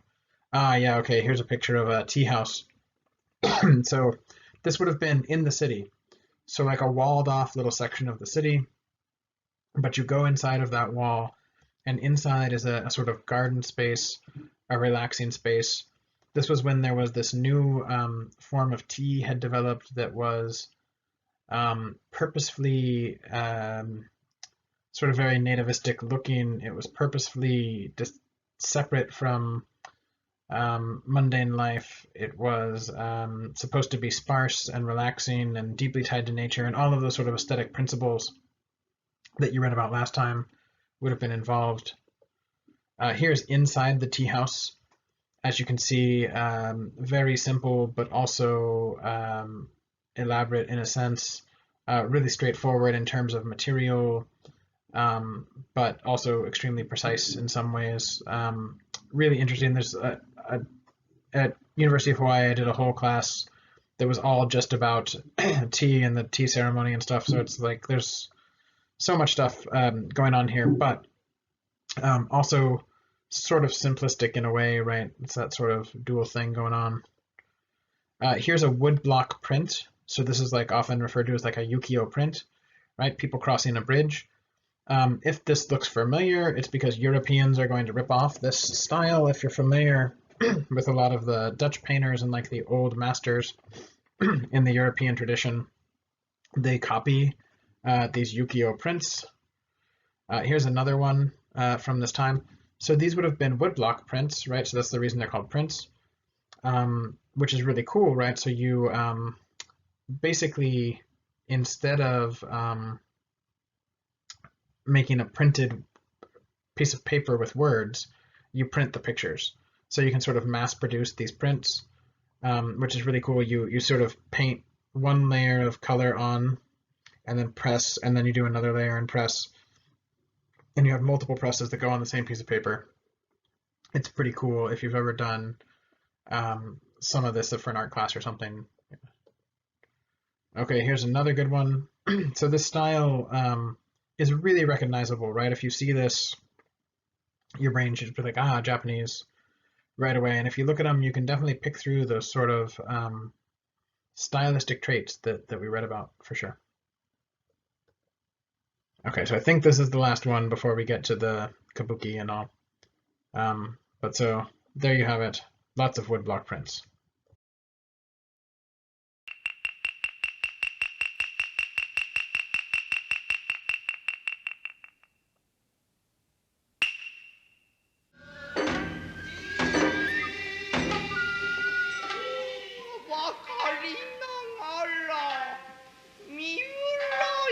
Kabuki is a Japanese traditional theatre form which originated in the Edo period at the beginning of the 17th century and was particularly popular among townspeople.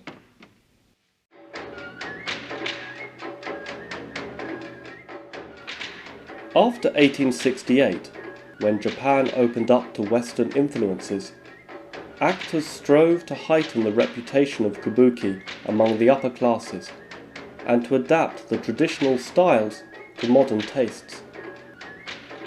Today, kabuki is the most popular of the traditional styles of Japanese drama.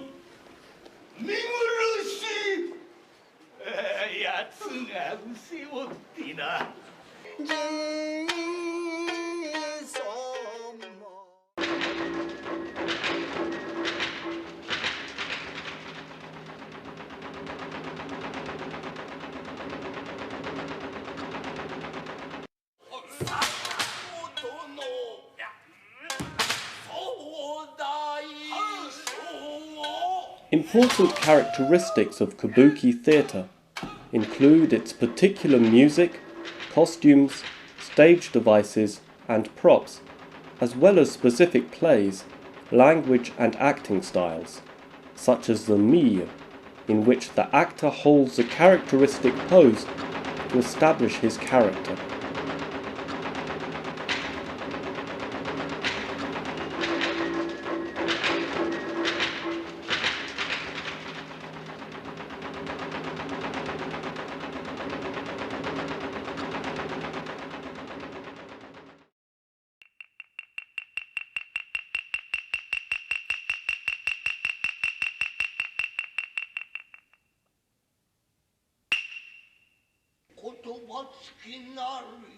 Originally, both men and women acted in kabuki plays, but eventually only male actors performed the plays, a tradition that has remained to the present day.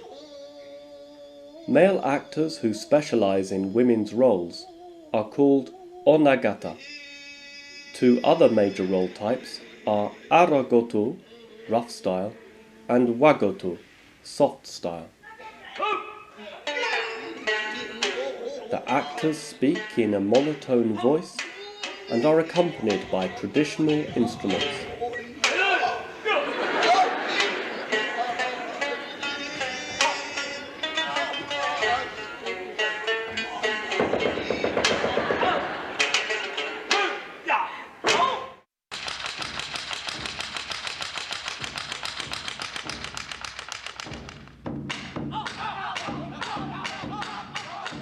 Kabuki plays are about historical events and moral conflict in affairs of the heart.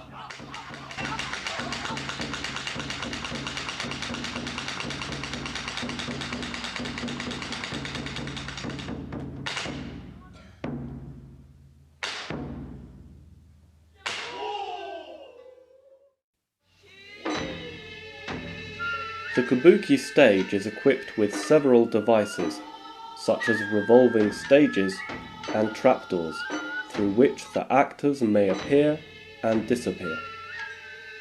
Another speciality of the kabuki stage is a footbridge, hanamichi, that extends into the audience.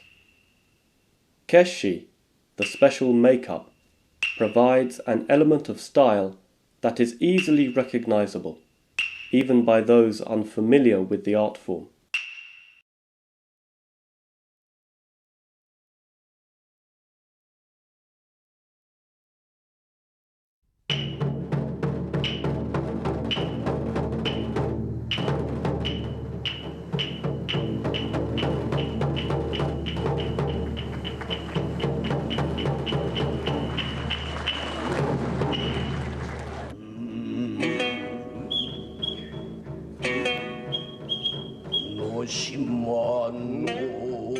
Ranking along with No and Kabuki as one of Japan's foremost traditional stage arts, the Ningyo Jorori Bunraku puppet theatre is a blend of sung narrative, instrumental accompaniment and puppet drama. This theatrical form emerged during the early Edo period, around 1600, when puppetry was coupled with jorori, a popular 15th century narrative genre.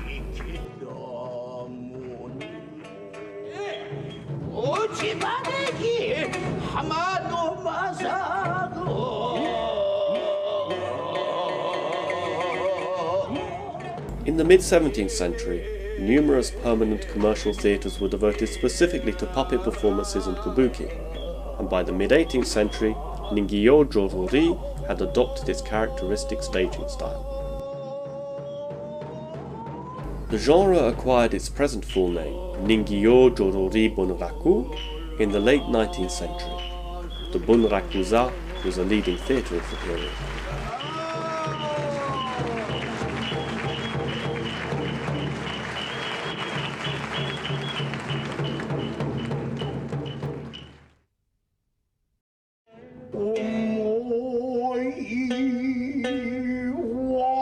The story is told in Ningoyo Dorori, as this new form of puppet theatre was known at the time, derived from two principal sources: historical plays set in feudal times, Jidaimono, and contemporary dramas that explored the conflict between affairs of the heart and social obligations, Suwamono.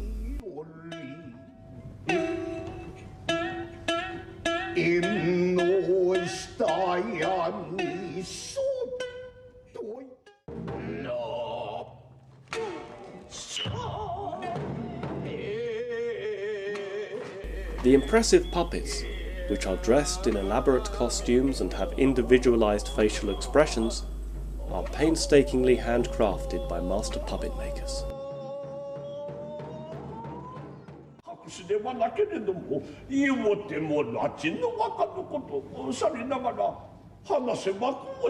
Three puppeteers, who are visible to the audience, manipulate large articulated puppets on a stage behind a waist-high screen. From a projecting elevated platform, Yuka, the narrator, Tayu, recounts the action, while a musician provides accompaniment on a three-string spike lute, shamisen. The Tayu portrays all of the characters, both male and female, and assumes different voices and intonations to suit each role and situation. Although the Tayu reads from a scripted text, there is ample room for improvisation. The three puppeteers must carefully coordinate their movements to ensure that the puppet's gestures and attitudes appear realistic. A single puppeteer style later developed into the present three puppeteer style in the 18th century, giving rise to a unique performance style seen nowhere else in the world.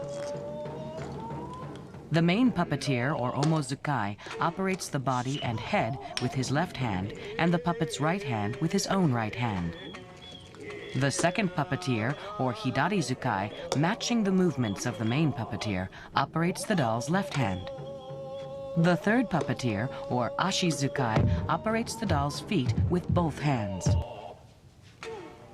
When the three puppeteers work in perfect synchronization, the puppets magically come to life.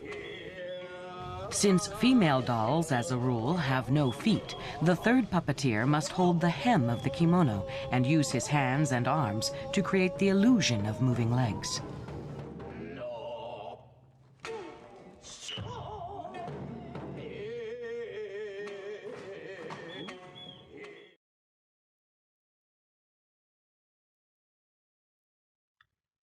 Pretty cool. Kabuki and Bunraku, if you have a chance to go see these in real life, they're awesome.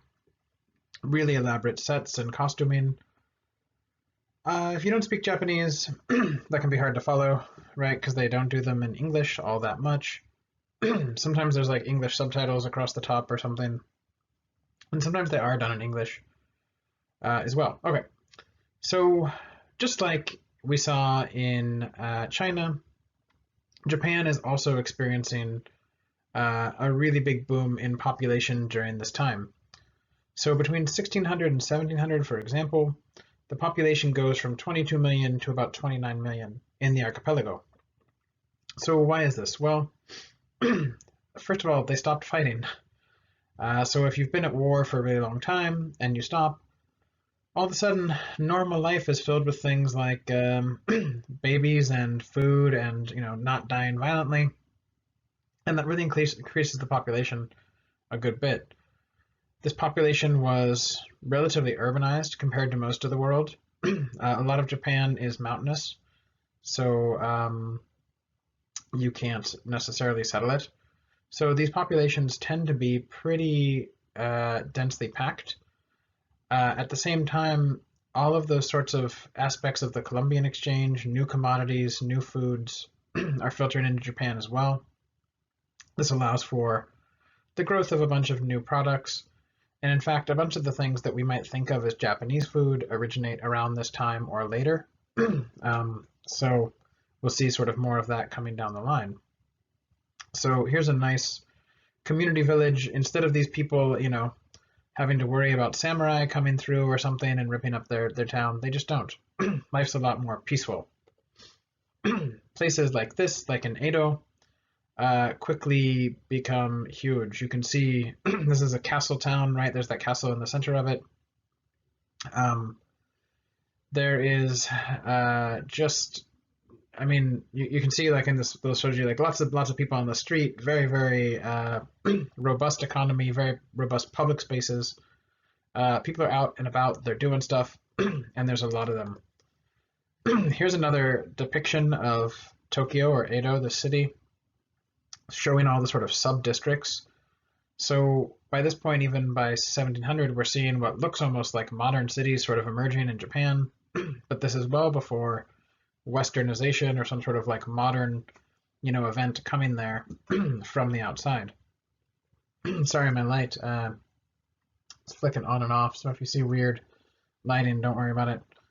But this society, even though it's really urbanized and the population is increasing, remains really highly structured and socially stratified.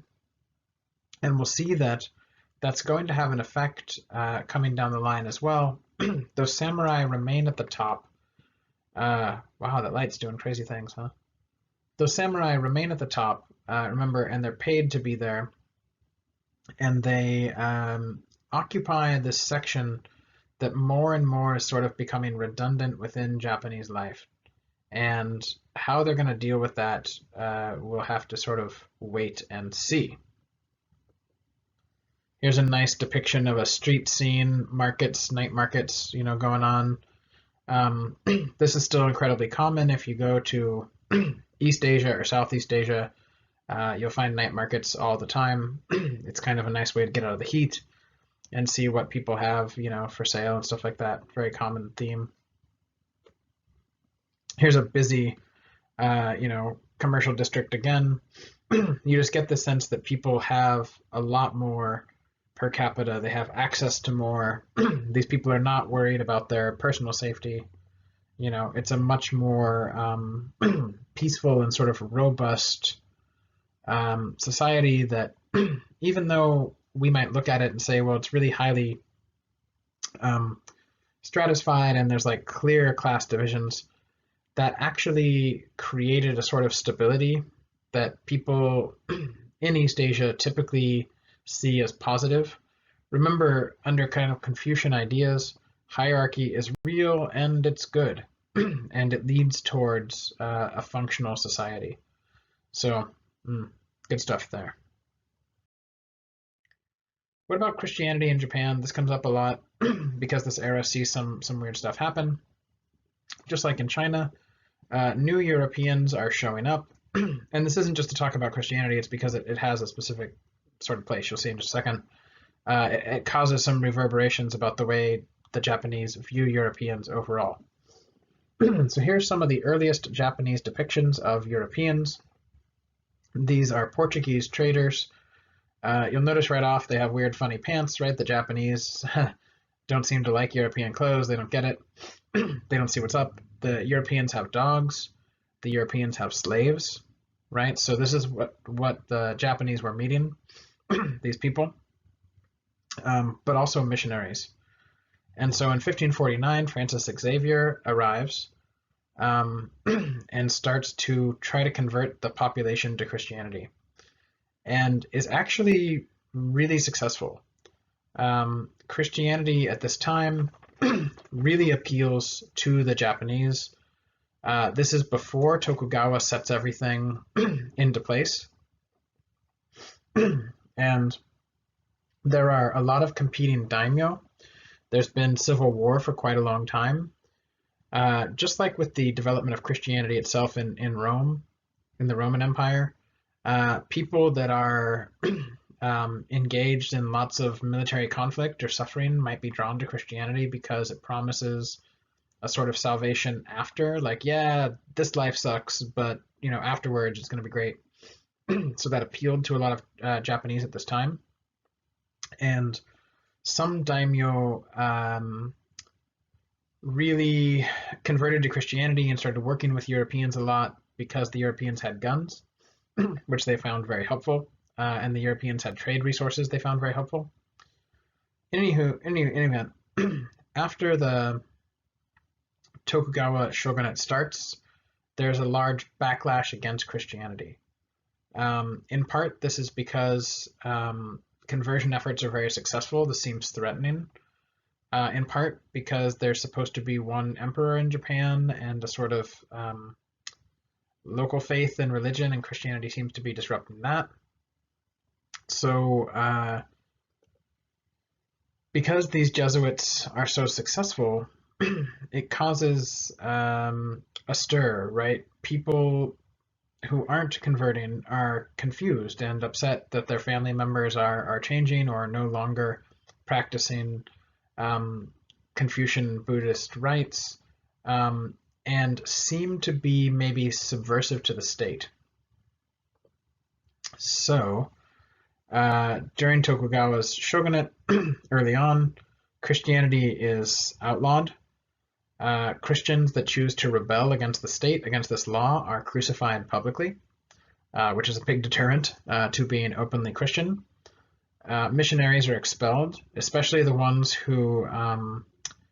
So in some ways, the missionaries bring this on themselves in that they tried to play politics with these different daimyo families, and that had a really bad look afterwards.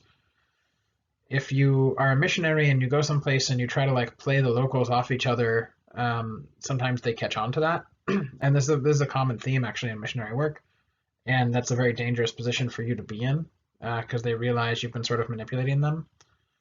So even though there had been a very successful sort of conversion of lots of Christians and a couple daimyo, after this, Christianity basically disappears in Japan. If you go to Japan now, very few Christians. And when we see, like during the Meiji Restoration, we'll see some prominent Japanese Christians kind of pop up. And during the like post-war years, like 1950s, 1960s, a lot of Christian American historians kind of caught on to this and tried to hype up the amount of Christianity in Japan and stuff like that. But a lot of recent history kind of shows that just wasn't really a thing. So this kind of kerfuffle with Christian missionaries leads the Japanese government to not just be opposed to Christianity, but also kind of have a negative view of Europeans in general. So the Tokugawa shogunate is going to try to limit foreign influence. It's similar conservative movements as in China. It's similar ties to Confucianism. It's also the idea that Japanese are superior to Europeans in many ways. But the sort of kerfuffle with Christianity and this idea that Europeans were trying to change the social and cultural fabric of Japan was a big factor. So the Tokugawa shogunate expels all the Europeans except for the Dutch. For whatever reason, well, for one particular reason, the Dutch didn't really care about conversion. The Spanish and the Portuguese brought much more missionary activity and sought to win souls, if you will. The Dutch didn't really care about that. They were there to make money, they were traders, and they seemed less threatening to the Japanese state because they weren't trying to change people's sort of allegiances, whether that be, at the political level or spiritual level or whatever. So the Tokugawa shogunate still wants to control it. So in Nagasaki, which is one particular city in sort of central Japan, there's an island off the coast. The Dutch traders are allowed to go there and build a delegation, and Dutch ships are allowed to sail to that island and offload their products, and then Japanese sail out to the island and engage in trade and sail back. So the Dutch still aren't really allowed in Japan. They're in an island just off the coast. But this does slowly open the door to what comes to be called Dutch learning. And when we start reading Fukuzawa, you'll see this. He talks about Dutch learning and his experience. He goes through getting Dutch books and learning Dutch. Is pretty incredible. But this has often led European and American scholars to determine that Japan was isolated and closed. Oh, they expelled Europeans. They must have been, very closed off. That's not true. The Tokugawa continued to trade with China and Korea and the Ryukyu kingdom, which is Okinawa now. Japanese pirates were all over Southeast Asia. Also, famously, lots and lots of Japanese women traveled to Southeast Asia to become prostitutes, and then they would send money back home to Japan. It wasn't seen as morally strange or weird or anything like that. Prostitution in Japan is like a whole sort of separate issue. We'll talk about some of that maybe a little bit later. So lots and lots of Japanese in Southeast Asia as well. Sort of like we saw China, right, was sending people abroad and stuff. This is partly due to urbanization, overpopulation, but also just a way to make money and send it home. So Japan still has all of these connections with the outside world. It's just Europeans were partially cut off, and so their narrative becomes, oh my God, Japan was this closed country. And you still read that all the time. It's still a very, very common myth, but it simply wasn't true, or it isn't true. So we'll talk more about that, though, in the future. By looking at China and Japan, hopefully in this lens of like an early modern period, we can think about the kind of local developments that happened and set that as our sort of foundational framework for what we're about to see. So what we're going to see next is a lot of these really heavy encounters between Europeans and Asians that reshape the structure of Asia, really broadly speaking. This is tied to imperialism and colonialism, and sort of leads us towards a lot of the things you're more familiar with, up to and including like World War II and all that sort of stuff. So the 19th and 20th century are really going to change Asia and sort of derail in some ways where we've been going. But it wasn't like the West just drops on these places. These places were already making these changes. They were already part of a global system. So we'll see more of that. Next time, we'll talk about these 19th century encounters. It often gets played up as like the clash of civilizations. So I left that language in there on purpose, even though it's problematic. So check out the syllabus and see you next time.